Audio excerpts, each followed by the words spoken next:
बैंकों में पड़े हजारों करोड़ों के लावारिस पैसे किसे देगी सरकार? जी हाँ, इस सवाल का जवाब जानने के लिए वीडियो में अंत तक बने रहिए। हाल ही में प्रधानमंत्री नरेंद्र मोदी ने खुलासा किया था कि उनकी सरकार देश के बैंकों के पास पड़े अनक्लेम्ड पैसों को उनके सही हकदारों के पास पहुंचाने का काम कर रही है। पीएम मोदी ने बताया था कि देश में हमेशा से ये माना गया है कि सरकार को कुछ दे दिया तो वो वन वे ट्रैफिक है और फिर वापस नहीं आता।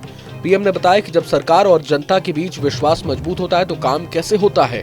उन्होंने इसका उदाहरण अनक्लेम्ड फंड्स को असली हकदारों तक पहुंचाने के अभियान से बताया।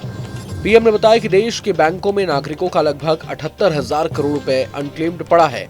उन्होंने बताया कि इंश्योरेंस कंपनियों के पास करीब 14,000 करोड़, म्यूचुअल फंड में 3,000 करोड़ और डिविडेंड का 9,000 करोड़ अनक्लेम्ड पड़ा है। ये पैसा गरीब और मध्यम परिवारों के हैं, जिसके हैं वो तो भूल चुका है।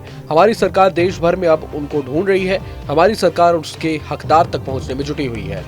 अब सबसे बड़ा सवाल ये कि इस पैसे को उसके सही हकदारों तक पहुंचाने के लिए सरकार क्या कर रही है। पीएम ने इसका भी जवाब दिया था। उन्होंने बताया कि इस पैसे को असली मालिकों तक पहुंचाने के लिए सरकार ने स्पेशल कैंप लगाना शुरू कर दिया है।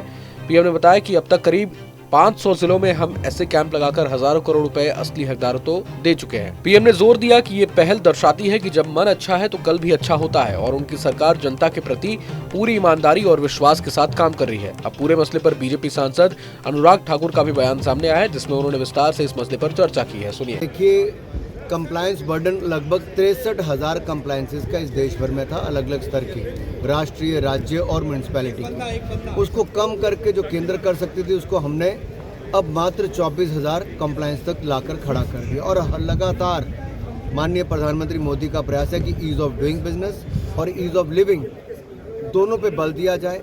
जो कानूनों में क्रिमिनलिटी थी, यानी कि आपको छोटे छोटे काम के लिए, मान लीजिए एक सफाई कर्मचारी एक दिन नहीं आता तो उसको 100 दिन का दंड दे दें, इस तरह के नियम थे। इन सब में रिफॉर्म्स लाने का काम नरेंद्र मोदी जी की सरकार ने किया है। ईज ऑफ डूइंग और ईज ऑफ लिविंग को बल दिया है और आगे भी कितने और रिफॉर्म्स करने हैं उसके लिए भी जन विश्वास बिल 2 लाने का काम जो भी कमेटी बनी है उसके माध्यम से हो रहा है।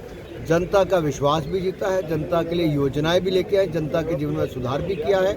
ये लगातार नरेंद्र मोदी जी की सरकार के प्रयास है। असल में कई बार लोग नौकरी बदलते समय या किसी नए शहर में शिफ्ट होने पर अपने पुराने बैंक अकाउंट को बंद करना भूल जाते हैं। कुछ खातों में छोटी मोटी रकम पड़ी रहती है और लोग उसे चेक भी नहीं करते। कुछ लोग कई सालों तक बैंक खाता इस्तेमाल ही नहीं करते, इसलिए खाते इनएक्टिव हो जाते हैं। दूसरी बड़ी वजह है खाता धारक की मृत्यु। कई बार परिवार वालों को खाते की जानकारी नहीं होती या रिश्तेदार दस्तावेजों की कमी के कारण बैंक से पैसा नहीं निकाल पाते। ऐसी स्थिति में खाता वर्षों तक यूं ही पड़ा रहता है और धीरे धीरे वो अप्रयुक्त जमा बन जाता है। बैंक के नियमों के मुताबिक अगर कोई खाता 10 साल तक निष्क्रिय रहता है और उसमें कोई लेन देन नहीं होता तो उसे अनक्लेम्ड डिपॉजिट की श्रेणी में डाल दिया जाता है। आपको ये जानकर हैरानी होगी कि ग्राहक का पैसा गायब नहीं होता और न ही बैंक इसे अपनी मर्जी से इस्तेमाल कर सकता है। रिजर्व बैंक ऑफ इंडिया ने इसके लिए एक खास फंड बनाया है, यानी depositor education and awareness fund. 10 साल तक किसी खाते में गतिविधि न होने पर बैंक उस खाते की पूरी राशि को इस फंड में ट्रांसफर कर देता है। इस फंड का उपयोग न तो सरकार और न ही आरबीआई अपने किसी निजी फायदे के लिए करता है।